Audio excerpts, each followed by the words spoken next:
He's a good buddy of mine. I've known Jay for years. I've done a bunch of things with him online, webinars and whatnot, but he's really mastered this one topic of writing best-selling children's books on Amazon, which he's going to teach you today, how to write and publish a best-selling children's book on Amazon. And he's one of these guys that's just like a technician. He just catches on to something hot and digs into it and really cracks the code on it and then just milks it for everything it's worth. If there's one guy you want to listen to in terms of writing a children's book on Amazon, trust me, it's him. He's done it time and time again. He's an author, publisher, consultant, online marketing expert, and he's worked with some of the biggest names in the internet marketing industry, including Mike Konings, Chris Farrell, Willie Crawford, Jason Flatlin, and John Rhodes. Jay has shown hundreds of people how to write, publish, and profit from their books with the largest online retailer in the world, Amazon.com.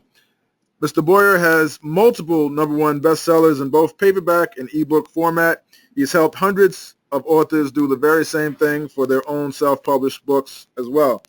Jay is going to teach you his secret system for creating a best-selling children's book on Amazon in under 7 days.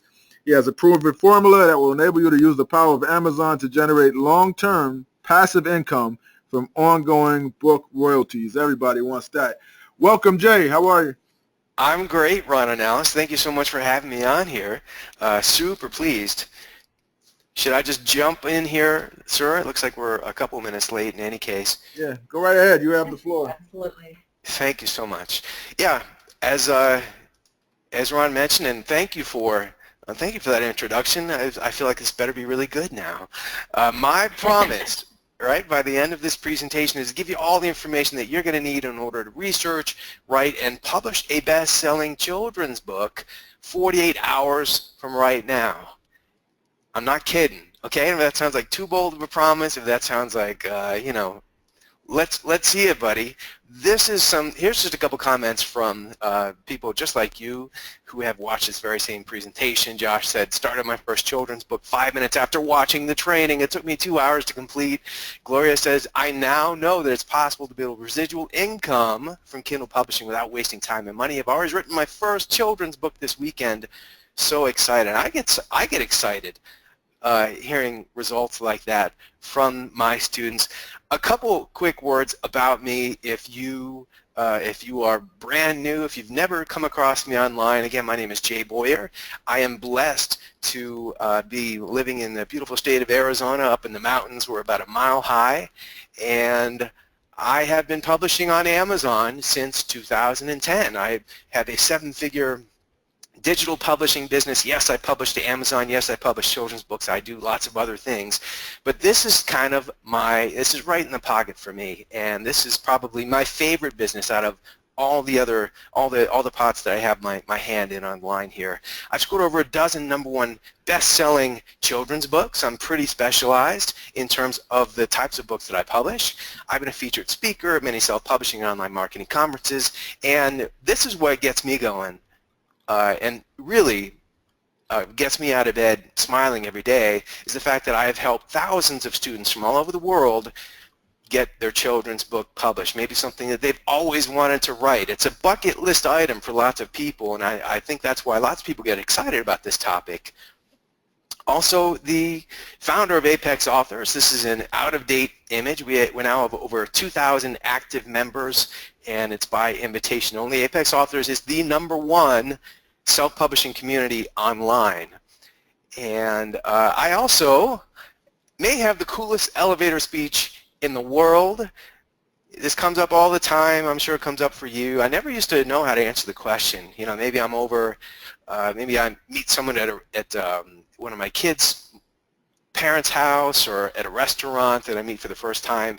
Question comes up, what the heck do you do? I used to hem and haw and go back and forth trying to explain, you know, what online marketing is if you're not in those circles.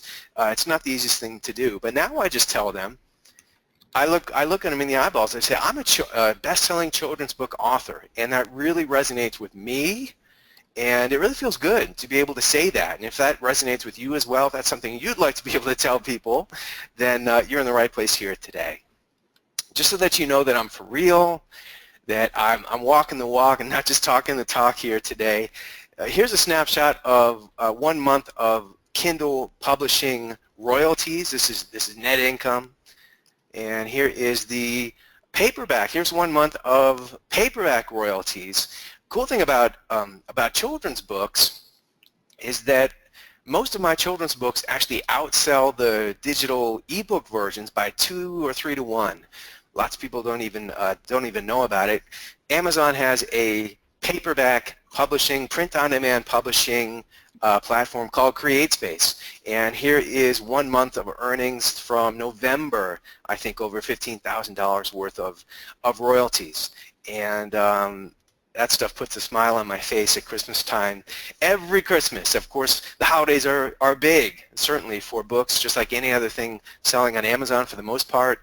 But you know what, it's not just about me and the success that I'm generating. As I mentioned, I'm so pleased that I'm able to help my students do the same thing. Students like Jared Smith, who's cranking out children's books in the graphic novel niche, and authors like Callie Mayer, who's a student of mine. She was actually featured in the KDP direct publishing, I should say KDP newsletter. It's an online newsletter that goes out to all KDP publishers, and she was featured as one of the best-selling children's book authors on the platform here. And here's what Callie said: today I'm generating between $5,000 and $6,000 per month with my children's book sales. Thrilled to be able to do something that I love. If you're wondering, hey, does this work outside of the U.S.? Here's a couple ladies, a couple students of mine from Australia who are going to town with their children's books. They're in sort of the horsey girl niche, which is a big niche, by the way. And she says, we published almost 40 books on Amazon, making up to $10,000 per month in royalties. You taught us how to do it. Here's another one. This is Mark. It goes under the pen name of Mark Farley for some of his books. I know him as Billy D. He says in his first 60 days, now this is someone who takes massive action, okay? This is the result of massive action and following a system. Billy says we published close to 30 books, got 30 more in development. One book earned us $3,000 in January. Yeehaw, thank you for your good work. Well, as I mentioned, I'm so pleased that I'm able to not just provide for myself and my own family, but help other people do the same thing with their own children's books. It's not just about money, but I want to address it, okay? After all those big numbers that I've been throwing around here, this is my lawyer actually required me to say this to you. He's not a lawyer, but he plays one on TV. Earnings disclaimer, okay? Let's get real. You will most likely not be earning thousands per month with the first children's book that you published. When I got started, okay, almost 6 years ago, I just wanted to cover some bills. I had a 17-year carpentry business that hit the skids. I'll tell you about that in just a little bit here. And if you're wondering, hey, so, do I have to be publishing hundreds of books? Do I have to publish 40 or 50 books like some of the students I just showed you? Just so that we're all on the same, on the same page here, I don't have hundreds or thousands of books. I currently have just a little over a dozen, I think 12 or 13 children's book titles published to Amazon, both in Kindle and in print on demand. So I don't know if you think that sounds like a lot or if you think that sounds like a little amount. That's kind of where I'm at. So when you see those income results, it's just from about a dozen children's books, okay? Yeah, I was not always a successful kids book author and coach. I used to have a carpentry business and custom millwork cabinetry business for 17 years on the North Shore of Chicago until the real estate market went downhill in 2008. Maybe you remember that year. That was a crazy year. And I was caught sort of, with no clients, no customers, and wondering how I was going to make ends meet. So I head over to Amazon. I started looking into Amazon publishing, something I'd always been sort of excited about, and I found a way. I made every mistake in the book, just so that you know, and I found a way to become a best-selling children's book author, and that's exactly what I'm going to show you here today. Having said all that, okay, if I can do that, if my son Joe, who you see there on the screen here, can do it, we actually wrote our first children's book together, you can do it too. That's exactly what I'm going to show you in this presentation. All right, let's get into the meat of it. Why children's books? Why do I love this niche so much? Why is it so wildly profitable? And why do we recommend that you start publishing children's books as well? Couple things, okay? Number one, it's a huge and growing evergreen market. I believe the demand for children's books went up something like 350% in Amazon last year, and it is growing year after year. These books are largely image-based, which means that you are not going to have to, we're not writing War and Peace. We're not writing Gone with the Wind. This is not the great American novel. These are short and sweet books, depending on what age category you're targeting, right? But they're largely image-based, which means that you can have, as I've seen best-selling books that are less than 100 words of text, and they're almost all images. We'll be talking about images in just a little bit, which makes it easy to write, right? If English is a second language, if you failed English class in high school, okay, yes, you're going to be able to do this as well. Yeah, not much writing involved. They're incredibly formulaic, which is also a comfort to me, and it should be a comfort to you. Let me show you really quickly what I mean by that. Can you see this silly little mind map that I created? It says has a little wizard on it. Children's book formula, kids book, idea wizard. Okay. Hey, Thumper.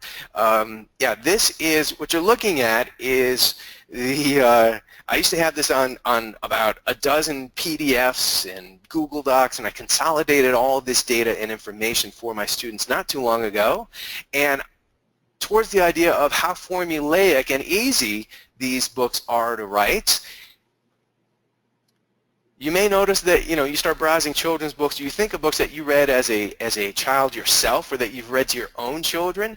Lots of similar characters come up. Lots of similar concepts are talked about, and genres and themes and story settings. For example, there's only so many animal characters out there, and we're going to be talking. I'm going to be actually cruising on over to Amazon in a little bit. We can do some real research, some market research, and I bet we'll see some of these animals over there, foxes and fish and ducks, of course dogs and cats and horses. They're all big over in Amazon. What about fantasy characters, right? Princes and princesses, werewolves, vampires, trolls, superheroes, dragons, fairies, princesses. I think I said princesses. I remember my daughter was about 4 or 5 years old, and she was ahead of the curve a little bit. I think most girls, it's usually 5 or 6, I think, but 4 or 5, right? She was nuts about princesses, and all she read for about 18 months was princess books. And after that, she gave up princess books, cold turkey. I don't know what happened, but, princess books are huge. So here's the idea here, and here's what I'm talking about, okay? Here's my purpose in showing you this. What if you took one of these stock characters, right, like for animals, what about like a shark, okay? And you combined it with a learning concept, like, let me get this out of here, a learning concept like maybe how to brush your teeth, right? So maybe it's Sharky the shark learns how to brush his teeth. This is the formula. These are the formulaic elements that I'm talking about, and this is how you can take these stock characters, stock situations, etc., and combine them in new and unique ways, and come up with something, amazingly unique yourself from stock elements. Does that make sense to everybody? Yeah, that's what I mean when I talk about formula elements. So I hope that was illustrative to you all. Great. They can be outsourced cheaply. Back to why children's books, right? They can easily be outsourced. We'll be talking about outsourcing a little bit, both the writing and the illustrations. I wrote, as I mentioned, the first couple myself. I wrote the first book with my son Joe, and after that, again, formula.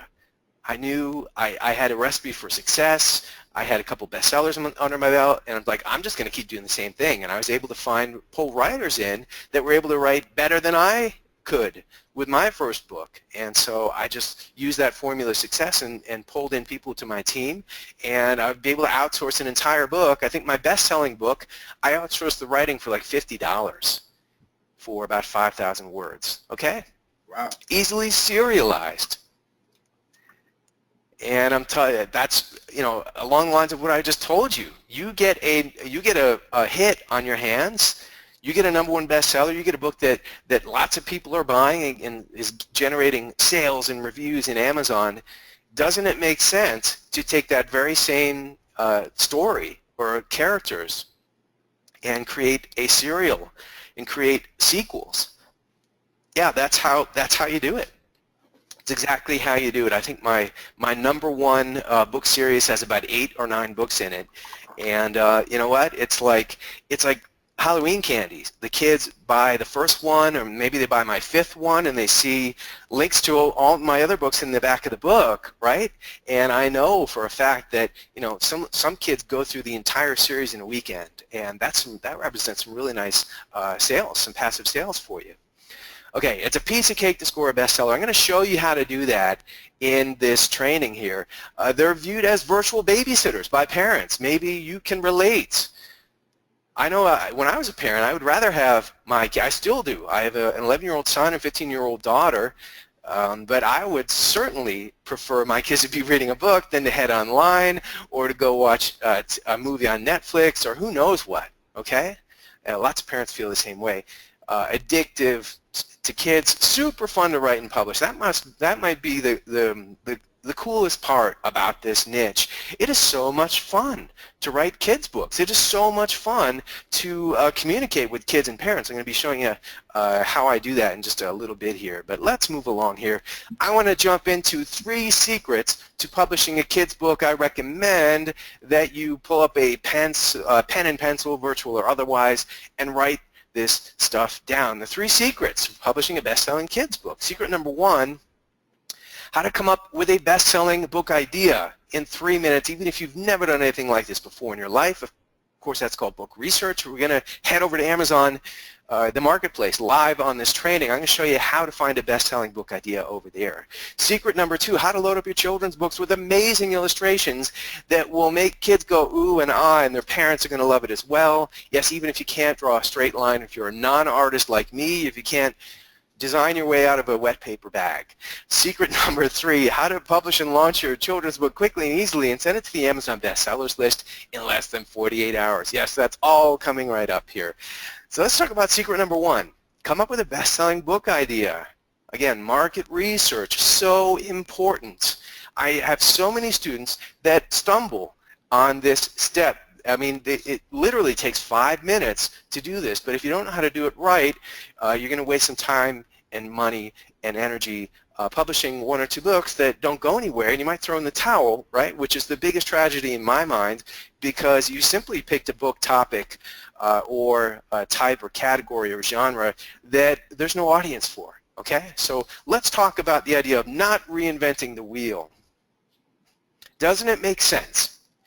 Please type in the chat box, yes or no. Do you agree with this statement? Doesn't it make sense to model children's books that have already proven to be successful and are selling well over on Amazon right now? Thanks for your feedback. I see yes, yes, yes, absolutely. Says, okay, sure. Okay, yes, of course. Well, that makes sense. I think that's commonsensical. So let me ask you another question. How would you find books like that? How would you find books that have already proven to be winners, that are already selling? Yeah, you got it, Mike. You too, GT. All right, let me advance the slide here. The Amazon Marketplace. That's where we're going to be heading right now. Specifically, the Kindle bestseller category. And by the way, this is exactly where I went with Joe when he approached me. I remember I was reading a book on his, I was sitting on the edge of his bed. We were reading a book, or we were going to read a book. We did that every night. And he said, hey, Papa, what do you think about writing a book together? He knew that I was involved in Amazon publishing. He said, what about writing a kid's book together? What do you think about that? And I was like, oh, that sounds like it could be a fun project. What do you want to write about, Joe? And he says, I just want it to be funny. He just wanted a book that we could read together and share a laugh or show to his friends, right? So I said, oh, all right. Welcome to a tutorial. So I'm going to show you where we head in just a little bit. I'm going to go to the category that we found, where I found my bestseller book idea. In any case, here's 4 steps to reverse engineering your book. Step number 1, please write this down.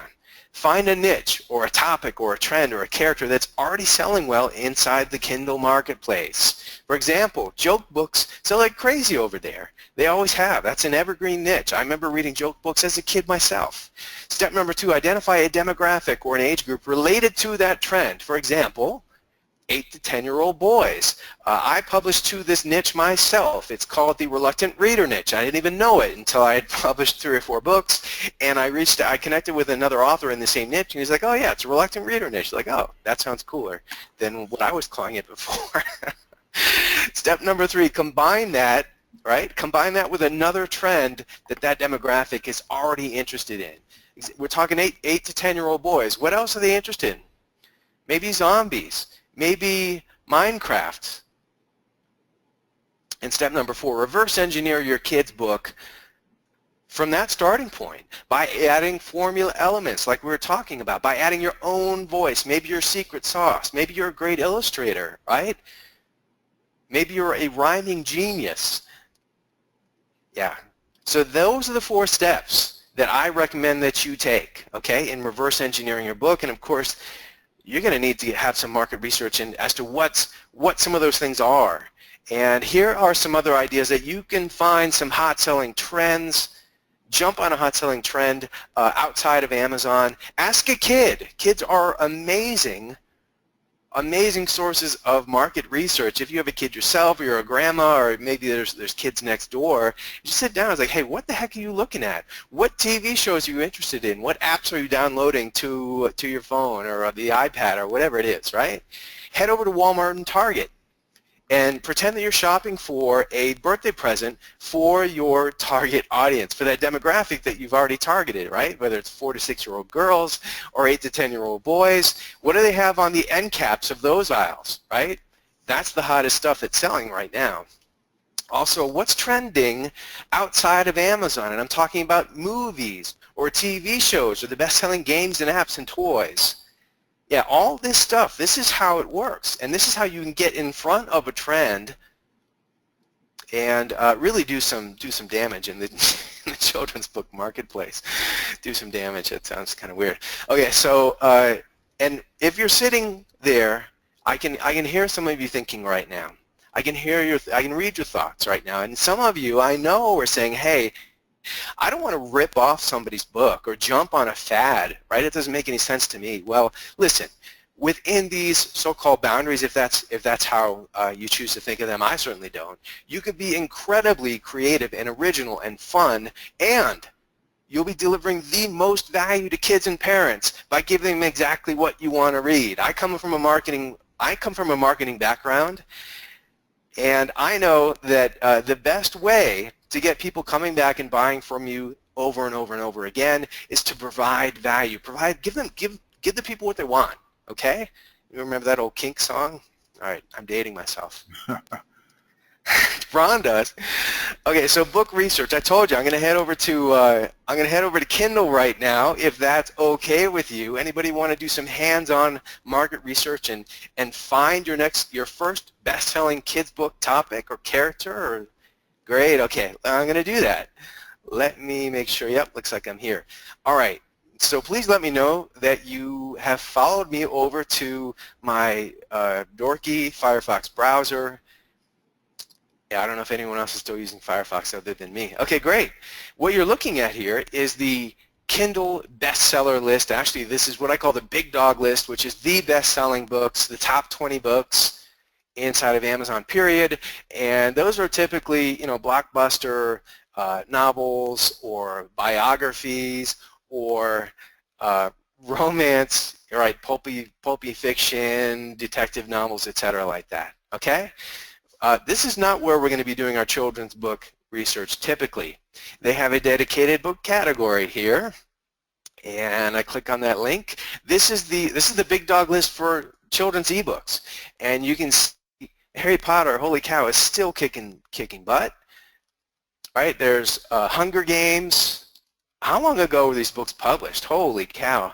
They're still dominating the top 10 between Hunger Games and Harry Potter, top 10 spots on the bestseller list. But listen, all right, and this is where it gets interesting. Yes, there's The Hobbit, there's Diary of a Wimpy Kid, there is The Hunger Games and Harry Potter, but look, what's this one?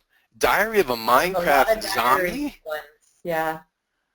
It's crazy, right? Yeah. So you don't have to be, my point is, you don't have to be J.K. Rowling or Jeff Kinney to score a top 20, a best-selling children's book over here in Amazon. Here's a self-published author, 712 customer reviews, which is pretty darn good, right? 264 paid in the Kindle store, 86 pages long. That's about 2.5 times longer than my books. But you know what? He's doing it. He's got a best-selling book. He can do it. You can do it as well. The Amazon Marketplace is amazingly democratic, okay? I don't know if that's the correct term here, but you know what? You do not have to be a superstar publisher to score a #1 best-selling book and generate similar sales. That's my point. One thing that I might recommend to this author is to raise the price of this book from 99 cents to $2.99 if this author was my student, because you're going to be generating 70% royalties with your Kindle ebook simply by pricing it between $2.99 and $9.99. You're not doing too bad at 99 cents. I mean, that's about 4 times more than a traditional publishing company is going to give you in terms of royalties at 30%, right? But I would say, hey, kick up the price. Even if you sell a little bit less at $2.99, you're going to be making twice as much royalties. And so to optimize your net profits, I would recommend that this person increase the price to $2.99. Here's another one, okay? I am 99% certain that this is a student of mine. I have not received a Christmas card from Kate Clear yet, but just seeing how she puts her book together, etc., and some of the other internal stuff, I know that this is almost assuredly a student of mine, and she's top 20 in the Amazon Kids books, 411 paid in the Kindle store. This person is selling hundreds of books every day, and she should be selling it again at $2.99. She'd be making almost $2 profit for every ebook that she sold. I would say, you know, this is between a $500 and $800 per day book if she priced it right. So pretty exciting. And this is the stuff. This is the cool stuff for me. And I hope that you can see that you don't have to be J.K. Rowling. It's just 12 pages, Joyce says. That's right. This book is only, I missed it, 12 pages.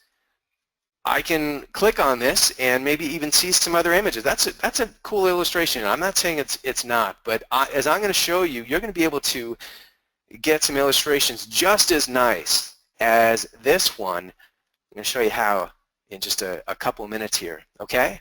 Not too shabby. So let's dig a little bit deeper into our market research with these specific subcategories. Yeah, children's ebook is the big dog. That's the big category. There's subcategories here like animals and children's biographies and cars and trains, early learning. Yeah, let's click into animals, and this will give you sort of a thumbnail sketch. Remember, we're looking for trends here. If we find that 5 out of the top 20 animal books have dogs on the cover and as the main character of the book, it may make sense for if you're thinking about a character, an animal character, you might want to go with a dog there. They're very popular. I know there's people browsing dogs specifically, and all they buy is dog stuff or horse books or cat books because they're crazy about those animals. So let's just you know, as a thumbnail sketch, I see bears, I see mermaids. There's a snail. Apparently mermaids are animals now. Tigers and dinosaurs, and looks like a mouse and a moose and a dog and a squirrel. Okay, so there's another dinosaur. Right? Dinosaurs are popular. There's another doggy. There's another mermaid. So this is the type of market research that I am recommending to you as well. And you know, you might just find the next character for your first children's ebook right here inside the animals category. Let's check out humor. right? Remember I told you that I asked my son Joe, what kind of a book do you want to publish, Joe? What do you want to write together? He said, I just want it to be funny. So we headed over here, and this is exactly where I went with Joe, and I found the topic for my best-selling book ever. This is what I made a series out of. I can see 2 or 3 of my best-selling books on this page inside the humor category here. But again, market research, right? We talked about joke books. What else is trending here? There's another joke book, 151 Yo Mama jokes. I think joke books do very well. I know joke books do very well. But what if you combined it with a trend like Minecraft? So maybe the Minecraft joke book. That could be a topic for a best-selling book. There's another Knock Knock joke book, okay? So are there any light bulbs flashing in your head right now? Are you beginning to put some of these pieces together just by browsing the children's book bestseller list and maybe even coming up with some ideas for your own first book? Great. Okay, let's look at one more category here. Early learning.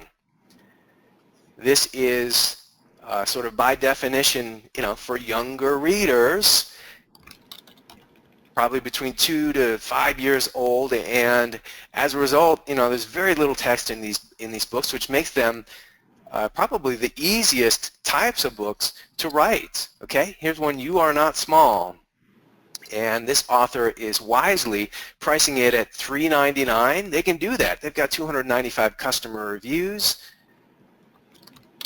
But just to give you some idea, again, of what these books are comprised of, and maybe some of the of what you'd find if you purchased this book and sat down to read it with your young son or daughter.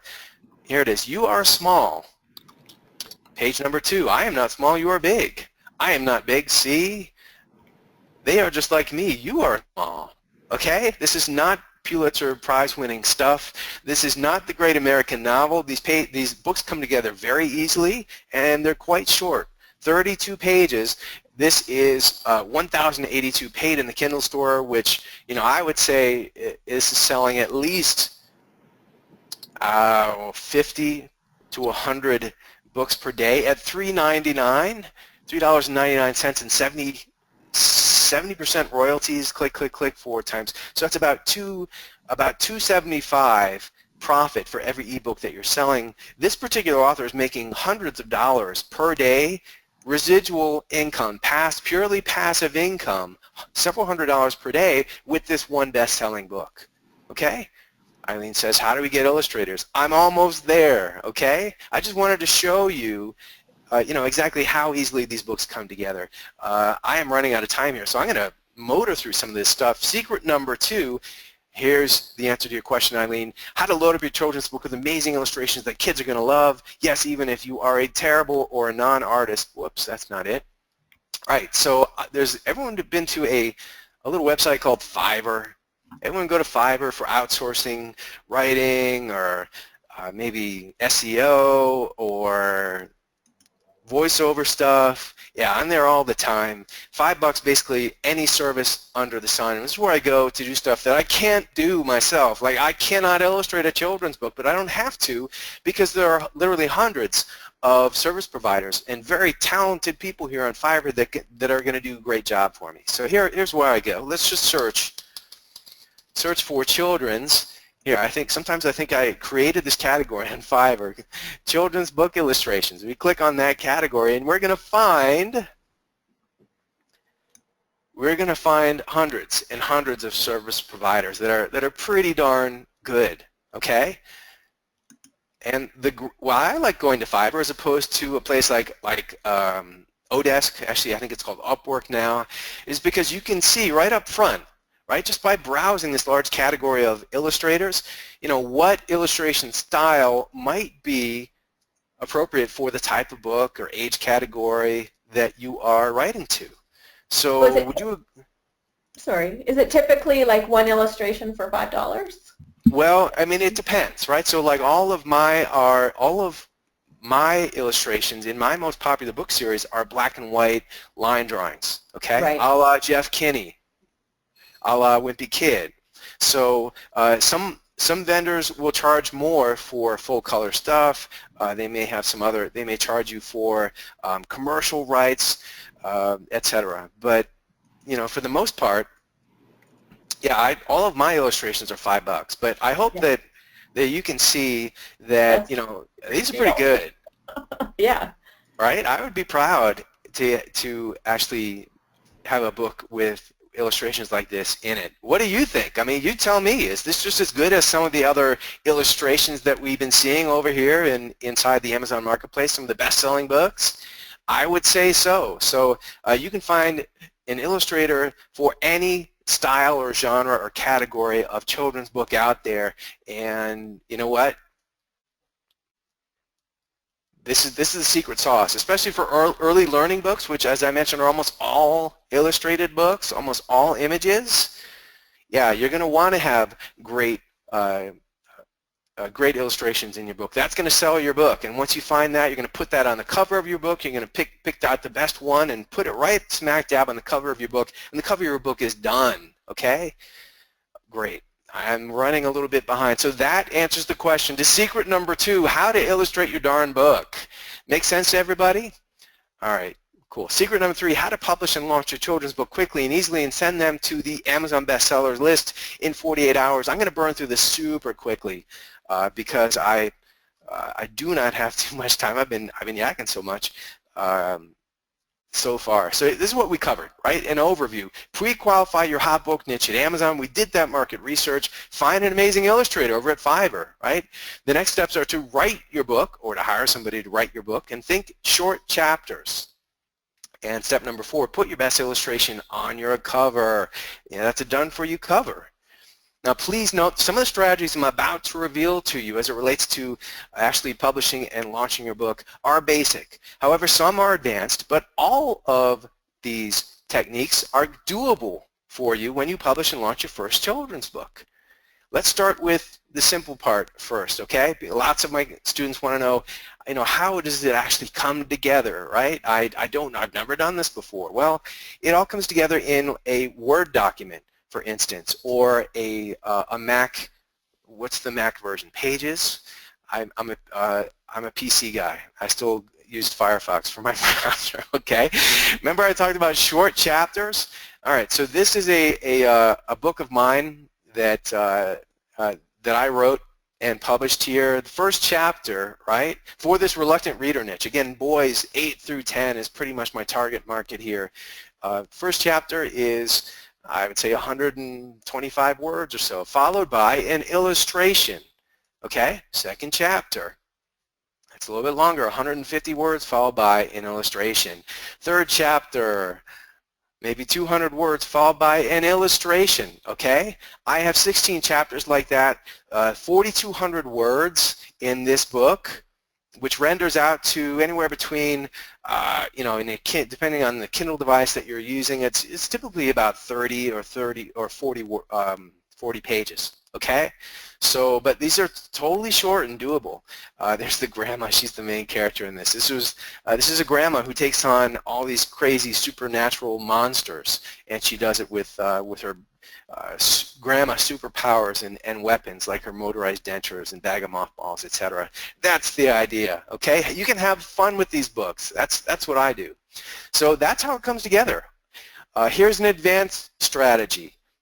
Don't forget to add a free offer inside of your book. This is super important. You don't have to do this. You can add this later on, actually, after you, if you don't know how to specifically do this, you can add this after. You can, or not, as you want to. But this has sort of been my secret sauce, and this is how I score a #1 bestseller with all my future books that I publish. I create an author's platform, and I do it with a free offer inside the book, meaning that at the beginning and the end of every book, I say, hey, if you'd like to listen to a hilarious audiobook version of this book, while you follow along, you can download it for free. And then I have a live link inside the book, right? You can do that with a Kindle ebook, and you can click through a live link and end up in a browser on what's called a squeeze page or a landing page or an opt-in page, whatever you want to call it, saying, hey, enter your name and email. I will send you the audiobook version of this book that you just purchased. And audiobooks I found are really good free gifts for these children's books, because again, it's not a 200,000 word novel, it's just a 4,200 word novel, and it renders out to, I do it myself. I have someone else do it now, but the first one I did myself, and I just have a Logitech headset, right? And I sat there and I recorded it with a free app like Audacity, and just rendered it out to an MP3. I hosted it, and so that's it. I just give people that MP3 link. So what happens? Let's go back here. So from the squeeze page, right, to what? Which automatically adds everyone who opts in and says, yes, I want the audiobook. Where do they end up? You tell me. Where does that person end up? In an autoresponder like Aweber. What you're looking at is are the book lists that I have. Actually, again, this is outdated. I now have over 5,000 people, buyers of my book, who have opted in. They want that audiobook, and they end up on my email list. Now, what's the purpose of having book buyers on your email list? What can you do with a database of book buyers like this? Yeah, with a single email, you can reach out to them with a message that could be 100 words long and say, hey, I know you loved my last book. This is, here's the next one. Okay, you're going to love this because same characters, blah, blah, blah. Click through here.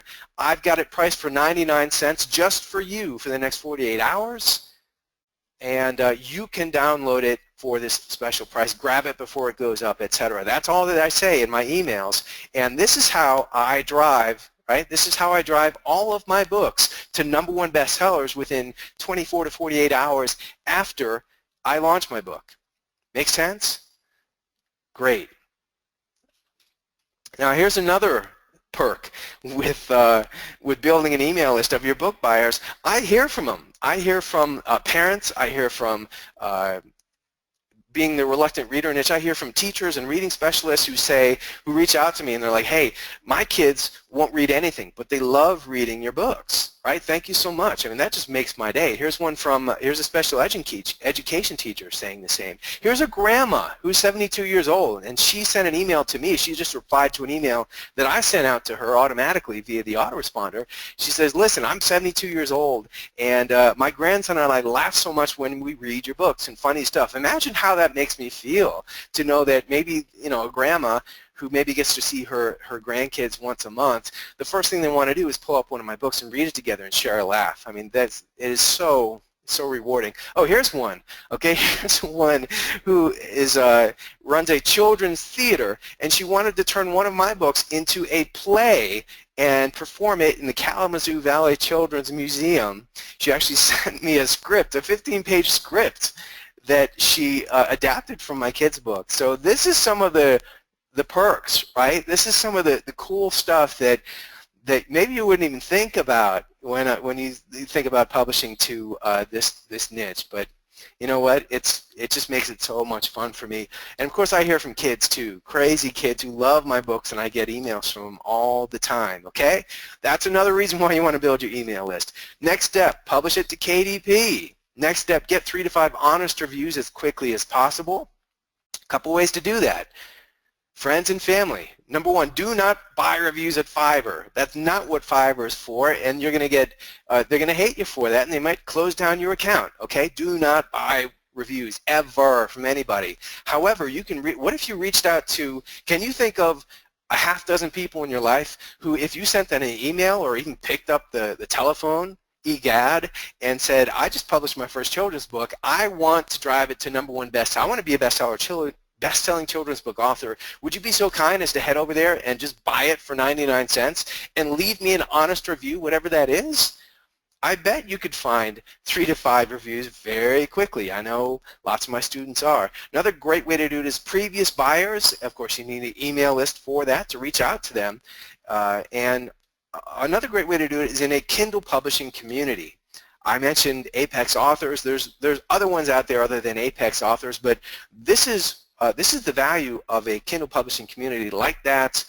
People post their books all the time, and they say, hey, you know, would you mind heading over. It's for free. You can download it, and kindly leave a review if you like. If not, there's no reciprocation involved, nothing. If you want to leave a review, I would love to have it, and thank you in advance. Here's another student of mine. This isn't a children's book. He just posted this the other day, actually. He said, The Excellent Habit just got its 30th 5-star review today. And this is a book that Vlad, one of my students, published like 3 weeks ago. Okay, so you can get a boatload of reviews very quickly simply by putting your mind to it and rolling up your sleeves and self-promoting a little bit. All right, how we set for time, guys? We have another 5 minutes? Well, Yeah. yeah, and then we got about 10 minutes left total. So Gotcha. Depends how much you want to put on the Q&A. I'm almost done. I am almost done. Okay. Boost your book with a free Kindle book promotion. That's the next step after you get 3 to 5 reviews. And when it comes down off that free promotion, see if you can catch a screenshot, because lots of times you'll get a bump in the bestseller ranking coming off a free book promotion. That's why I recommend, that's why I do it for all of my books that I launch, and get a screenshot so you can say, hey, I'm a #1 bestseller, if that's what it is for a smaller category.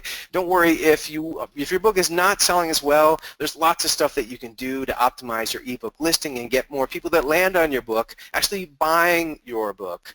And if your children's book is a hit, congratulations. Start publishing more to that series just like I do. So again, we've covered a ton in this presentation. I wouldn't blame you if you felt like this. Is anybody feeling like this right now?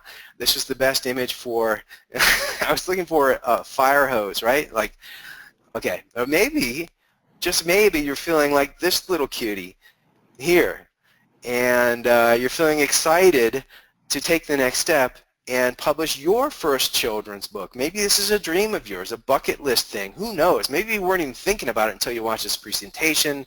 If you are, head over to jjsnip.com/kidsbooks, and I'm going to give you a special report, a 54-page special report that I created for you that you can download right now if you want to. I'll put this link in the chat box right now, and I think we have time for questions. If we have questions. Great. Awesome presentation. I mean, you I really, think there's lots of questions. yeah, lots of questions. You really shared some great tips. So let's get to some of these questions. That's Yeah. work from the I liked top. actually, well, while Ron looks for one too, is I liked what you were talking about earlier about the princesses and how girls are, they're so into it and then they're done. Have you ever thought or tried like doing something that keeps those characters going for those kids as they get older? It might not be worthwhile. It's just a thought, because I think about like my kids or my daughter in particular, and it's show related, but they also have books like with the the My Little Ponies. Then they have these weird looking Equestria girls, but they're teenage girls. And they kind of keep the same people interested as they get older and make the content more relevant to them. Or like Rugrats, I don't know if you're familiar with them. They grew up, right? And so the kids. I think that's a great idea. I haven't done that. I just focus on one sort of genre or right. And I do it, and it's pretty tight because it's like between 8 to 10, or no more than 2 or 3 years in between, 5 to 7, whatever, 3 to 5, because learning abilities change so quickly for kids. So I focus on one age group, and I imagine that they're buying like everything, right? If I get these kids hooked, they're not going to. They're going to buy everything that I've ever written in the next 2 weeks' time. It would probably be smart for me to follow them through from 8 to 10, but then it gets a little bit dicey. Then you're sort of like in kid lit, That's at an least older from group. where I'm at, at least for my demographic. Yeah. So, and I have a hard time keeping track or even knowing what boys are interested in later in life, if they're reading books at all. Yes, boys are tougher, I think, probably. But yeah, as they get older. Girls still pretty simple. Then it's horses, like you said. Totally. Yeah, 8 to 10. I really love the reluctant reader niche because I found that that's when kids are starting to read for pleasure, right? They've got some, it's like third grade, they've got the basic language under their belt, and that's when if they like to read, right? That's when they start, that's when Joe started like buying books on my phone or my iPad, and I was like, where are these book sales coming from? What the heck are these books? Because I can see all those sales coming in. It's connected to my email account, and I was like, oh my gosh, Joe is buying all these books himself. Well, I'm totally okay with that, So that's when kids start reading for pleasure, and that's when it gets really interesting, and that's when the binge buying starts Right. at least for kids with these books. Well, and so people are asking some more questions about the illustrations. And are you giving them royalties at all, or you're just hiring them one time? Yeah, that's a great question. I do not, let me head back over to Fiverr. It's from gig to gig, it's really different. And there are some designers who who say, listen, I'm just going to give you the illustration. If you want to buy commercial rights, or if you want to include it in a book, then that's going to cost you another $5 per illustration. Some of them say, they have to be on the cover. I don't use those illustrators at all. I don't want, and I don't need to. Actually, I found again, people who are able to create an illustration for me for $5. I have all rights to it. And on another thing that I might mention in that regard is if it's not stated in the gig itself. Let me just click into this one. If it's not stated, I own all commercial rights unless you pay me, more money for it, then according to Fiverr Terms of Service, you own all those rights unless otherwise stated in the gig description. So, it pays to actually read the description and see what it is, what rights you're going to have, or what they're going to make you pay for, etc. And, that's probably part of the decision-making process that I would use when selecting an illustrator in the first place. If you find 3 or 4 that are going to be perfect for your book based upon some of the samples that you can see here, right? It's like, oh, that would work, right? And someone else that is equally as good, but their rights are more limited, or they make you pay more for the illustrations, then that would probably come into the decision-making process when I'm hiring one of these people in the first place. Mm-hmm.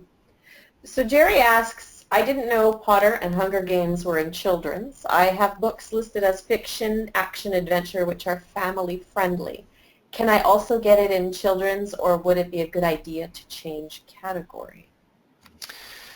Yeah, well, depending, it's really hard to tell, but it sounds like if your target audience, and I recommend that, I don't know who you're targeting. When I write a book, I have that child in my brain. Like, I wrote all of my books for Joe, because when I started writing these books, he was 8 years old. And it's like, all right, that was easy to do. I know what 8-year-old boys like, right? And I had Joe. I was writing this from square one. It's like, what's going to make Joe laugh? Because I knew if I was able to accomplish that, then I would be onto something, and other 8 to 10-year-old boys would love those books possibly as well. So I recommend, towards answering your question, I recommend that it may be hard to reverse engineer it and say if you wrote it for children and adults, or for parents, and then whatever. I'm not sure who your avatar is or was when you wrote those books. It may be hard to sort of rebrand them for children's books, but it's a try, especially if you've already got it published. Maybe republish it. You'd lose all those reviews, but maybe republish it, rebrand it, get a kids-friendly book cover on there, and get it out in the kids' book marketplace. But if it's not selling for you so well right now, then that might be worthwhile. Yeah, and like he's saying, he wasn't, I think Harry Potter and Hunger Games were written for young adults, kids, but it just happens to be that adults were interested in them. But like, it's probably harder to do it the other way, right? That you would publish an adult book that kids would pick up. That could be the case. Yeah, and again, we're talking about, we talk about Harry Potter, and we talk about Hunger Games. I remember my daughter, she read Hunger Games when she was like 9 years old. She was ahead of the curve, as I mentioned, and I was like, wow, I hadn't read it at that point. and I started reading. I was like, wow, is this appropriate for 9-year-old girls to read Hunger Games? It's kind of brutal, and you know, there's some romance involved, whatever. But again, this is getting into kid lit, and kid lit, you know, all bets are off in kid lit. Kid lit sells like crazy. At least these books, and you know them off the top of your head. They're the ones that they're making movies of. But I would say, yeah, anything above, you know, like 11 years old, it gets a little. I don't know how to write Harry Potter. I couldn't write Harry Potter if I tried. I can't write Hunger Games, but I can write a Wimpy Kid. I can write a Wimpy Kid book, you know. So I mean, this is actually what I modeled. I modeled Jeff Kinney when he's sort of my hero, right? They're still making movies of Wimpy Kid. Yes. Yeah, and a lot of those the kind of knockoff books, journals and diaries, and ones for girls, and like you showed that the zombie Minecraft thing. Someone actually had a good question, and it's probably going to have to be our last question because we're at the top of the hour already. But was asking, like, when you're using proprietary products of other people, like what are the rules on that? Like we saw the Minecraft book, for example. Yeah, that's a really good question. Minecraft was actually a huge trend in kids' ebooks, more so, you know, 12, 24 months ago than it is now, although there's still lots of Minecraft books, and they're still selling really, really well. You know, technically, it's not, I suppose, the makers of Minecraft, who is, who bought Minecraft recently? I can't remember, for $2 billion. Microsoft bought it, yeah, it was Microsoft, right? Yeah. So Microsoft, I think when they purchased Minecraft a couple of years ago, they started enforcing those copyrights, and I would assume that lots of those people who were publishing Minecraft niche books got a letter from Microsoft's attorney to cease and desist, or at least take Minecraft out of the title. But as you can see, there's tons of Minecraft books still out there. They're doing well. It's kind of up to you and what your level of risk is acceptable to you. Mm-hmm. So yeah, I would not tell anybody to publish a Minecraft book. I wouldn't tell anybody to not publish a Minecraft book. They're not gonna sue you for everything that you're on. The worst case scenario, they'll just say, you know, please take this down, or retitle it, get Minecraft out of the title. Right. Wow. Well, thanks a lot, Jay. Wow, this was an education on children's books. I really need to. This is probably something my wife could do. It really opened my eyes. My daughter could do it too. Yeah, my daughter. Yeah, yeah. So I'm gonna get on this, and I know our audience appreciates this information. This is golden. I don't know anybody else that's out there teaching this, so you really got it locked in for this information. So definitely, if you guys are interested in this, get Jay's freebie. Go to that link, and yeah. And we also, on the replays, when you log into your account, we put the links to the freebies there, so that it'll be easier for you to find. It is in the chat right now. Thanks, Alice. Yeah. Thanks, Ron. I really had a lot of fun. And if you want some more information, you want to take this to the next step, click on that link in the chat box. It's jjsnip.com/kids-books, 54-page PDF report. I go into even greater detail than I did here in some cases. And if you want to take this to the next step, there's some information in there as well that allow you to do so. Okay. Take care, Jay. Thanks so much. Thanks, guys. Take care, everybody.